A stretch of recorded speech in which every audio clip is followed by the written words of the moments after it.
जय श्री राम, जय श्री बालाजी महाराज।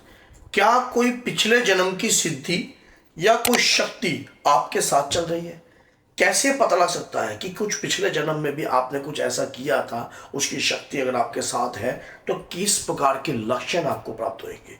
देखिए, भगवान के प्रति जो पूजा, याचना, साधना, नाम जाप हमारा कभी खत्म नहीं होता है और कभी व्यर्थ नहीं होता है। जो व्यक्ति इस जन्म में भी साधना कर रहा है या इस जन्म में भी पूजा कर रहा है तो कुछ ना कुछ उसके पीछे भी राज है। और कुछ जिन्होंने पिछले जन्म का कुछ उनको स्मरण रहता है या कुछ महसूस होता है या कुछ ऐसा लगता है कि आपके साथ कोई अद्भुत ऊर्जा है, इसमें कोई ना कोई रहस्य जरूर छुपा है। वो क्या रहस्य है, आज इस डिटेल में बात करेंगे। वीडियो के एंड तक बने रहना, तभी कुछ बात आपको समझ में आएगी। अधूरा ज्ञान आपको हमेशा तंग करेगा अगर बीच में स्किप करके देखोगे। तो चैनल को सब्सक्राइब कर दीजिए जिससे और भी बेहतरीन वीडियो की नोटिफिकेशन आप तक पहुंच जाए। क्या होता है कि हमारी भक्ति कभी व्यर्थ तो जा नहीं सकती है। जो मंत्र जाप हमने करा है, मान लीजिए इस जन्म में आपने ग्रहण में बैठकर मंत्र जाप किया, इस जन्म में आपने जो कोई हनुमान जी की कृपा को प्राप्त कर लिया, तो क्या वो कृपा आपकी प्राप्त करी हुई खत्म हो गई? जिस आत्मा ने उस शक्ति को प्राप्त करने का प्रयास किया है तो क्या वो बेकार चला गया? तो ये कभी आपका बेकार नहीं जाता। इस बात को आज सुन लेना। जितना आपके कर्म के अनुसार है, वो दुख, जो पीड़ा है, जब आप इस शरीर को त्यागते हो और उस शक्ति का सम्मान करते हो तो यही शक्ति आपको अगले जन्म में भी प्राप्त होती है। अगले जन्म में भी वो शक्ति कभी आपका साथ नहीं छोड़ती है। अगर इस जन्म में आप हनुमान जी की पूजा कर रहे हो और बहुत ही गूढ़ रहस्य से कर रहे हो और आप उन्हें प्राप्त करने की हर अटूट इच्छा प्रकट करते हो, आप दिन रात एक करते हो, सुबह शाम एक करते हो, उनके प्रति आप इतना सा लफ्ज भी नहीं सुनते हो, ये कोई ना कोई रिश्ता है आपका और दादा वीर बजरंगी के बीच का। इसमें कोई तीसरा आदमी कोई बीच में पड़ नहीं सकता। कई भक्तों का आपने देखा होगा कि वो मंदिर बगैर जाए तो कुछ कार्य ही नहीं करते हैं, और हनुमान जी की पूजा करे बगैर तो वो सोचते ही नहीं है कि हमें कुछ काम करना है। कई बाबा शाम की पूजा करते हैं, कई माँ दुर्गा की करते हैं, माँ काली की करते हैं। ये कुछ जो चीजें हैं आपकी, ये पिछले जन्म के होने के संकेत देती है कि अगर आप इस जन्म में भी अगर आप किसी शक्ति की आराधना कर रहे हो तो कोई रिश्ता पिछले जन्मों का है। और बार बार आपको ऐसा लगता है कि जैसे उन स्वरूप, बाबा के स्वरूप को देखकर रोना आता है, जैसे आपको रोना आता है कि मन करता है बस इनके चरणों में लिपट कर रो जाऊं। ये जो प्रेम है कोई एक जन्म का नहीं है। ये जो प्रेम है कोई एक जन्म का नहीं है। और आपने अपने जीवन के 10 साल, 15 साल, 20 साल लगातार दादा वीर बजरंगी की पूजा में लगा दिए हैं, तो ये पिछले जन्म की कृपा है, पिछले जन्म की भक्ति भी का प्रताप है जो आपको इस जन्म में भी आप भक्ति कर रहे हो। और जो आदमी मंत्र सिद्ध करता है, आप जैसे उनकी बातें क्या होती हैं, कुछ बातें उनकी सत्य होने लग जाती हैं। जैसे आप किसी के बारे में कुछ बोलते हो कि बोलते यार ये तेरे तू ये काम कर ले, इसमें तू कामयाब हो जाएगा, और वो व्यक्ति आपकी बातों को मानता है और काम कर लेता है और वो कामयाब होने लग जाता है। आपको कुछ चीजें पहले आभास हो जाती है, आपको लगता है कि जैसे आपको कई बार ऐसा भी लगता होगा कि किसी स्थान पर आप गए हो और आपका मन कहता हो कि यहाँ मैं पहले कभी आ चुका हूं, मैं यहां कभी पहले आ चुका हूं। तो वो जो स्मरण शक्ति है, जो ऊर्जा है, वो आपकी जो माइंड जो वो बात बोल रहा है वो कहीं ना कहीं उस रिश्ते से कनेक्ट करता है, वो चीज से कनेक्ट करता है कि ये। और कई बार आपको ऐसा लगता है कि ये चीज तो मेरे साथ हो चुकी है।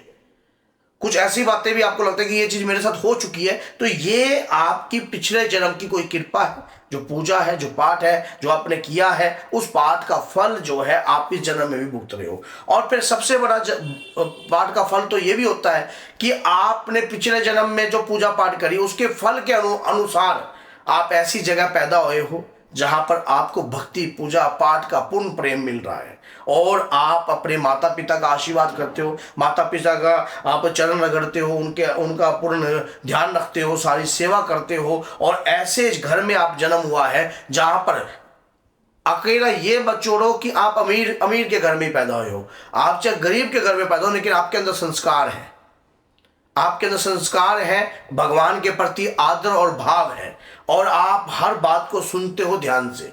ये ऊर्जा जो आपके अंदर उत्पन्न हो रही है ये उन जन्मों के रिश्ते के कारण है। और इस जन्म में रहकर भी आप पूजा कर रहे हो, और हनुमान जी की पूजा कर रहे हो और लगातार करते हो। कई तो ऐसे ऐसे भक्त हैं, मैं आपको बता दूं, 100 हनुमान चालीसा जो है प्रतिदिन करते हैं। कई ऐसे ऐसे भक्त भी हैं। मैं ऐसे भक्त से मिला, दरबार में आया मेरे पास, कहते कि गुरुजी मैं 100 हनुमान चालीसा लगातार करता हूँ। कल लाइव में भी, मैं जब लाइव था तो एक भक्त ने बोला कि मैं बजरंग बाण का 100 पाठ करता हूँ, और बजरंग बाण के 100 पाठ लगातार कर रहा है। तो ऐसे कैसे कर सकता है? क्योंकि पाठ में तो ऊर्जा होती है, और जो ऊर्जा होती है वो ऊर्जा जो है जल्दी से संभलती नहीं है। लेकिन कई लोग हनुमान जी की पूजा करते हैं, दादा वीर बजरंग की पूजा करते हैं, वो जो उनके अंदर जो संयम उत्पन्न हो रहा है, जो सबर उत्पन्न हो रहा है, वो पिछली पूजा के प्रताप का ही फल है, वो पिछली पूजा के प्रताप का ही कृपा है।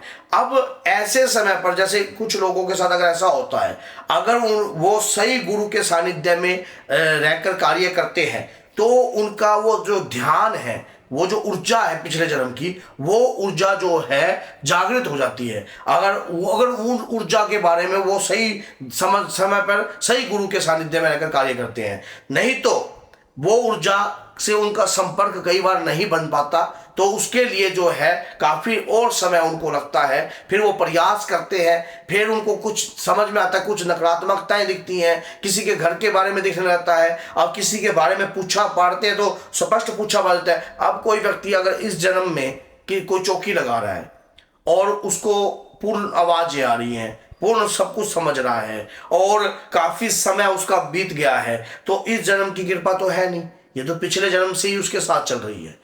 पिछले जन्म में भी उसने कुछ ना कुछ ऐसा काम किए हैं, ऐसी भक्ति की है, ऐसी पूजा की है, तो वो कृपा उसके साथ चल रही है।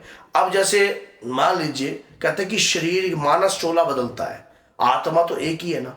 आत्मा तो वही परमात्मा का सूक्ष्म रूप है।